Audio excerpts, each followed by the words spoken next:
BNP Dhaka বিভাগে আয়োজিত মানিকগঞ্জে আয়োজিত আজকের এই সেমিনার এর সংগ্রামী সভাপতি আমাদের এই সেমিনারে অংশ নিয়েছেন প্রধান আলোচক হিসেবে বাংলাদেশের খ্যাতনামা রাষ্ট্রবিজ্ঞানী ডক্টর ডিলারা চৌধুরী এবং আলোচক হিসেবে অংশ নিয়েছেন বিভিন্ন বিশ্ববিদ্যালয়ের অত্যন্ত স্বনামধন্য অধ্যাপকবৃন্দ এবং আজকের এই অনুষ্ঠানে আগত বিএনপির সকল স্তরের বিশেষ করে ঢাকা বিভাগের নেতৃবৃন্দ এবং মানিকগঞ্জের প্রিয় ভাই ও বোনেরা আসসালামু আলাইকুম। প্রধান অতিথি হওয়ার অনেক বিড়ম্বনা থাকে, সবচেয়ে বড় বিড়ম্বনা হচ্ছে যখন তার বক্তব্যের সময় আসে তখন তার আর কোনো সময় থাকে না। তো সেই জন্যে আমি আমার অনেক কথা বলার যদি ইচ্ছাও থাকে তা আমি সেটা বলতে পারবো না। আমি শুধু কয়েকটা প্রাসঙ্গিক কথা বলতে চাই। আমাদের আপা তার বক্তব্যের এক জায়গায় বলেছেন, তার অসাধারণ বক্তব্য, সেই বক্তব্যে একটা জায়গায় বলেছিলেন যে কি এমন ছিল জিয়াউর রহমানের মধ্যে যে এখনো বলে জিয়া তুমি আছো মিশে ধানের শীষে, তাই না? ক্যারিশমাটা কি ছিল, কেন এখনো মানুষ জিয়াকে ভুলতে পারে না? তার ক্যারিশমাটা ছিল যে এই দেশের মানুষের যে চিন্তা, এই দেশের মানুষের যে রাজনৈতিক চিন্তা, তাদের অস্তিত্বের চিন্তা, তাদের স্বাধীনতার চিন্তা, এই চিন্তাগুলোকে তিনি বুঝতে পেরেছিলেন এবং সেটা নিয়ে তিনি রাজনীতিটাকে শুরু করেছিলেন। সেটা কি? একটা স্বাধীন সত্তা, বাংলাদেশের এই ভূখণ্ডের বাংলাদেশের মানুষের একটা স্বাধীন অস্তিত্ব, তাকে একটা আইডেন্টিটি দেওয়া, দ্যাট ওয়াজ হিজ ক্যারিশমা। তিনি বাংলাদেশি জাতীয়তাবাদ দিয়ে মানুষকে সেই পরিচয়টা দিয়েছিলেন যে আমি পশ্চিম বাংলার বাঙালি নই, বা আসামের বাঙালি নই, বা ত্রিপুরার বাঙালি নই, আমি এই বাংলাদেশের বাংলাদেশি। আমি ত্রিপুরা, চাকমা, মুরমা, অন্যান্য মুর্মু যে সমস্ত উপজাতি আছে, নৃগোষ্ঠী আছে, সকলকে নিয়ে বাঙালিদের নিয়ে আমি একটা জাতি, সেই জাতি হচ্ছে বাংলাদেশি জাতি। এটাই ছিল তার অস্তিত্ব পরিচিত, এবং এটাই জিয়াউর রহমানের অসংখ্য অবদানের মধ্যে সবচেয়ে বড় অবদান, যাকে আইডেন্টিটি তিনি দিয়েছিলেন আমাদেরকে। দ্বিতীয় অবদান কি ছিল?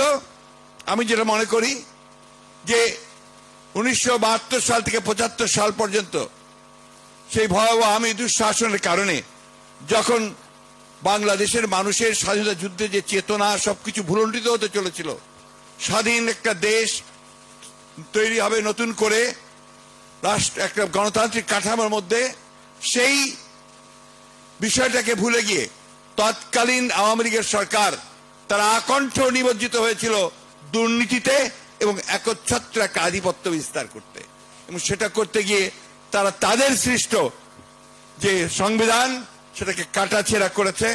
তারা সেখানে প্রথমে জরুরি অবস্থার আগেই বিশেষ ক্ষমতা আইন নিয়ে এসেছে, তারপরে জরুরি অবস্থা আইন নিয়ে এসেছে, এবং সব শেষে যখন সবখানে ব্যর্থ হচ্ছিল তখন তারা নিয়ে এসেছে একদলীয় শাসন ব্যবস্থা, বাকশাল। জিয়াউর রহমান ওই বাকশাল থেকে বের করে নিয়ে এসে, একদলীয় শাসন ব্যবস্থাকে বের করে নিয়ে এসে এই দেশের মানুষের যে আকাঙ্ক্ষা, গণতান্ত্রিক আকাঙ্ক্ষা, সেই বহুদলীয় গণতন্ত্রকে তিনি প্রতিষ্ঠা করেছিলেন এবং মানুষকে কথা বলার স্বাধীনতা দিয়েছিলেন, লেখার স্বাধীনতা দিয়েছিলেন, সংবাদপত্রকে মুক্ত করে দিয়েছিলেন। এই ছিল তার ক্যারিশমা। আমি সে কথাই প্রায়বার মনে হয় যে জিয়াউর রহমানের রাজনীতি এই দেশের মানুষের রাজনীতি, বিএনপির রাজনীতি এই দেশের মানুষের রাজনীতি। সেই কারণেই এই দেশের মানুষ কখনোই বিএনপিকে ভুলবে না, জিয়াউর রহমানকে ভুলবে না। আর এই কারণেই বিএনপি এখনো বাংলাদেশের মানুষের কাছে সবচেয়ে শক্তিশালী, সবচেয়ে ভালো জায়গায় আছে। বন্ধুগণ, প্রিয় বন্ধুগণ, জিয়াউর রহমানের অবদান এক কথায় অত অল্প 5 মিনিট বলে শেষ করা যাবে না। সম্ভবত আজানের সময় প্রায় হয়ে এসেছে। আমি সবচেয়ে বড় কথা যেটা আমার কাছে মনে হয় যে জিয়াউর রহমান অল্প সময়ে আপনার রাষ্ট্র পরিচালনা করেছে, খুবই অল্প সময়ে, কিন্তু দুটো সময়ে তিনি এই দেশের মানুষের সামনে আবির্ভূত হয়েছেন। চরম ক্রান্তিকালে, কঠিন দুঃসময়ে, যখন বাংলাদেশের মানুষ অপেক্ষা করছিল একটা রাজনৈতিক ঘোষণা আসবে এবং সেই ঘোষণার মধ্যে দিয়ে তারা তাদের যে লক্ষ্য, তাদের যে অভিষ্ট লক্ষ্য, তারা স্বাধীনতা পাবে, সেই ঘোষণা তারা পায়নি। যাদের দেওয়ার কথা ছিল রাজনৈতিক নেতৃত্ব, তারা সেদিন পালিয়ে গিয়েছিল অথবা পাকিস্তানের কাছে আত্মসমর্পণ করেছিল। কিন্তু শহীদ প্রেসিডেন্ট জিয়াউর রহমান, যাকে কেউ চিনতাম না আমরা, আমি সেই মানুষদের মধ্যে একজন, যারা 26শে মার্চ রাত্রে আমি নিজের কানে শুনেছি শহীদ জিয়ার সেই ভাষণ ঘোষণা যে I major Zia declaring independence of Bangladesh, I revolt, এই কথাটা আমি নিজে শুনেছি।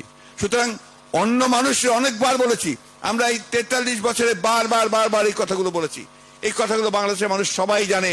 এটা নিয়ে আমি কোনো বিতর্কেও যেতে চাই না যে শহীদ জিয়াই স্বাধীনতার ঘোষক, শহীদ জিয়াই মুক্তিযুদ্ধের ঘোষণা করেছিলেন, সেটা ধ্রুব সত্য।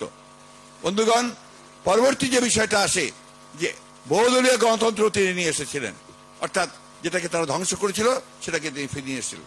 আর অর্থনৈতিকভাবে যে দেশ ধ্বংসের দিকে চলে গিয়েছিল, রাষ্ট্র ব্যবস্থা প্রায় ভেঙে পড়ছিল, অর্থনীতি ভেঙে পড়ছিল, সেই ভঙ্গুর একেবারে ধ্বংস হয়ে যাওয়া অর্থনীতিকে তিনি টেনে তুলেছিলেন তার অভূতপূর্ব দূরদৃষ্টি, তার শক্তি দিয়ে, অসাধারণ সততা এবং মেধা দিয়ে।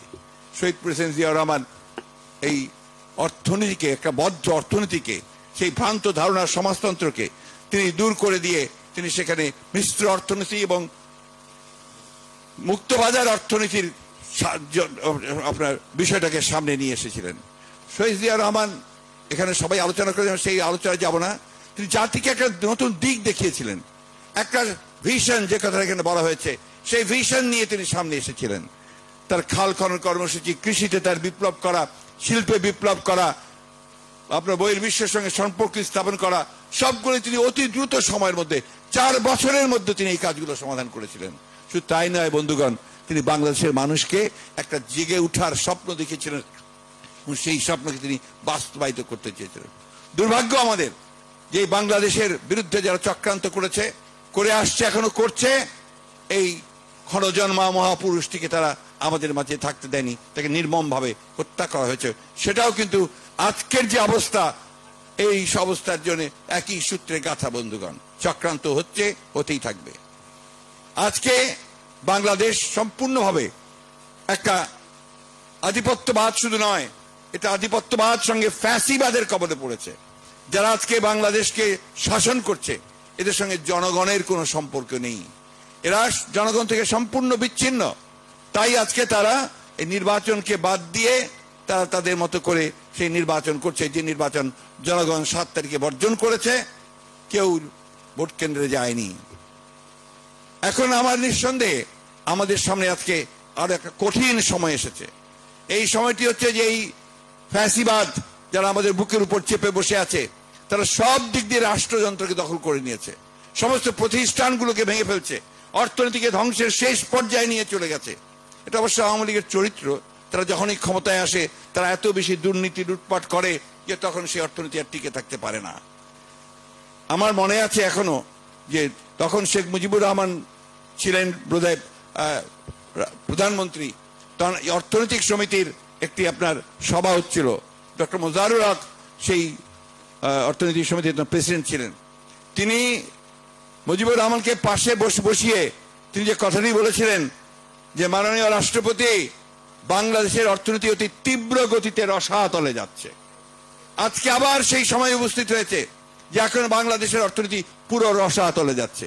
আপনারা নিশ্চয়ই দেখেন, গতকাল একটা ফোরামের নওয়াবের একটা সেমিনারে, সেখানে দেশের সবচেয়ে নাম স্বনামধন্য অর্থনীতিবিদেরা তারা বলেছেন যে অর্থনীতি একটা বিপর্যয়ের মুখে এসে দাঁড়িয়েছে। তারা স্বীকার করতে চায় না, তারা সবসময় বলে যে না, অর্থনীতি খুব ভালো আছে, কারণ তাদের দুর্নীতি তো চলছেই। তারা নতুন নতুন করে নতুন নতুন উপায় খুঁজছে কি করে তারা দুর্নীতি করবে, মেগা প্রজেক্ট দিয়ে তারা মেগা দুর্নীতির ব্যবস্থা করছে। এবং সবচেয়ে শুনলে অবাক হবেন আপনারা, এই যে প্রজেক্টগুলো আসে, এগুলো বেশিরভাগই চায়না থেকে তাদেরকে অর্থায়ন করা হয়, বাংলাদেশের সরকারকে দেওয়া হয়। বাংলাদেশ সরকার আবার তার পছন্দসই লোককে সেগুলোর কাজ করার জন্য সেই টেন্ডার দেয়, সেটা কোটি বিলিয়নস অফ ডলার্সের দেয়। সেইখান থেকে এদেরই একজন লোক বা 2 জন লোক সরকারের মদতপুষ্ট, তারা 5% কমিশন পায় ওই টাকাটা আনার জন্য, এবং পরবর্তীকালে আবার যে কাজ বন্টন করা হয় সেখান থেকে আবার 5% নেয়। এই কথাটা আমরা অনেকেই জানি না। অর্থাৎ চীন থেকে যে টাকা আনা হচ্ছে সেই টাকারও তারা কিন্তু কমিশনের ভাগ বসাচ্ছে। আজকে প্রতিটি ক্ষেত্রে দেখবেন কমিশন ছাড়া তারা কোনো কাজ করে না। শুধু তাই নয়, এখানে কয়েকটি আর্থিক প্রতিষ্ঠান নতুন নতুন তৈরি করা হয়েছে। আপনারা জানেন, নগদ বলে একটা তৈরি করা হয়েছে। নগদ, এই নগদের টাকা প্রতিটি ট্রানজেকশন থেকে প্রতি টাকায় 5 পয়সা করে কমিশন পায়। সেই কমিশন কোথায় যায়? সেই কমিশন দেশের বাইরে চলে যায়। আমি কারো নাম বলতে চাই না, কিন্তু এই টাকাও দেশের বাইরে বিশেষ কোনো ব্যক্তির খাতে চলে যায়। বন্ধুগণ, এই একটা দুটা বিষয় নয়। আপনারা দেখেছেন আজকে আমার এক বন্ধু, আমি তো বলেই শেষ করব, কয়েকদিন আগে আমার সঙ্গে দেখা হয়েছিল একটা বিয়ের অনুষ্ঠানে। আগে আমার সামনে যখন ইউনিভার্সিটিতে পড়তাম তখন ছাত্রলীগ করতো, পরে আওয়ামী লীগ করতো, আওয়ামী লীগের এমপিও হয়েছিল।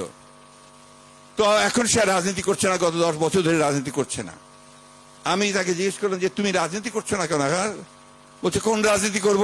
আমি তো আওয়ামী লীগ করতাম। এখন তো আওয়ামী লীগ আর সেই আওয়ামী লীগ নাই, এটা হচ্ছে আজিজ আর বেনজিরের আওয়ামী লীগ। এবং ঘটনা তাই, এখন আর আওয়ামী লীগ কোনো রাজনৈতিক প্রতিষ্ঠান নয়।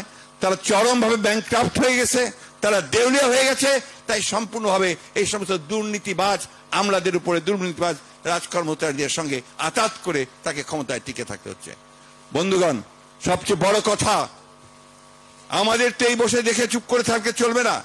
আমরা অনেক আমরা ত্যাগ স্বীকার করেছি, অনেকে আমাদের মধ্যে নিহত হয়েছেন, আমাদের অনেক বন্ধু প্রাণ দিয়েছে।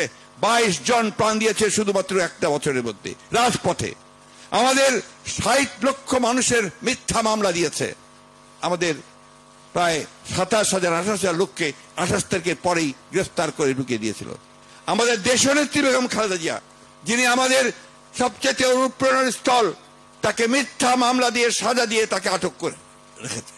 আমাদের ভারপ্রাপ্ত চেয়ারম্যান, যিনি আজকে গোটা আন্দোলনের সামনে নেতৃত্ব দিচ্ছেন, আমাদেরকে জাগিয়ে তুলছেন, সেই নেতাকেও মিথ্যা মামলা দিয়ে নির্বাসিত করে রাখা হয়েছে। বন্ধুগণ, বিশেষ করে তরুণ যুবকদের উদ্দেশ্যে বলতে চাই, আপনাদের আর বসে থাকলে চলবে না। এখন সময় হয়েছে আপনাদের দেশ ও মাতৃকার ডাকে জেগে উঠবার। আপনারা জেগে উঠুন এবং অতীতে 1971 সালে যেভাবে স্বাধীনতা যুদ্ধ হয়েছে জিয়া রহমান ঘোষণার মধ্যে দিয়ে, 75 সালে যেভাবে শহীদ প্রেসিডেন্ট জিয়া রহমান আবার দেশকে রক্ষা করেছিলেন জনগণকে সঙ্গে নিয়ে, দেশনেত্রী বেগম খালেদা জিয়া 90-এর অভ্যুত্থানের মধ্য দিয়ে, ছাত্র গণঅভ্যুত্থানের মধ্য দিয়ে দেশকে আবার গণতন্ত্রে ফিরিয়ে এসেছিলেন।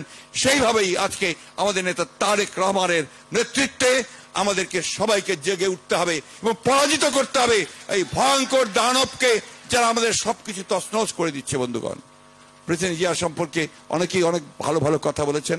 আমার একটি প্রস্তাব আছে, চেয়ারম্যান সাহেব আছেন এখানে, যে আমরা এই যে যারাতে বক্তব্যগুলো রাখলেন, এই পেপারগুলো আমরা সংগ্রহ করি, ছোট ছোট বুকলেট করে আমরা আমাদের তরুণদের কাছে, আমাদের ছাত্র দলের কাছে, যুব দলের কাছে পাঠিয়ে দেই। তাতে এই প্রস্তাব দিয়েছেন আরেকটা, যে ছোট ছোট ওয়ার্কশপ করে এই বিভিন্ন জেলা পর্যায় থেকে, উপজেলা পর্যায় থেকে আমরা এদেরকে শিক্ষিত করে তুলি, যাতে তারা শহীদ জিয়া, দেশ ও জাতি সম্পর্কে জানতে পারে। আমরা এটা যদি করতে পারি তাহলে আমরা বহুদূর এগিয়ে যাব। আসুন, আবারও আমি আপনাদেরকে আহ্বান জানাচ্ছি, ধন্যবাদ জানাতে চাই আমি আমাদের ভারপ্রাপ্ত চেয়ারম্যান মহোদয়কে। তিনি এই বিভাগীয় এই সেমিনারগুলো আয়োজন করে আমাদের অনেককেই শহীদ প্রেসিডেন্ট জিয়া রহমান সম্পর্কে জানার সুযোগ করে দিয়েছেন। আমি ধন্যবাদ জানাতে চাই আজকের আলোচক বৃন্দকে, আপনাদেরকে যারা এখানে আপনারা এই অংশ নিয়েছেন।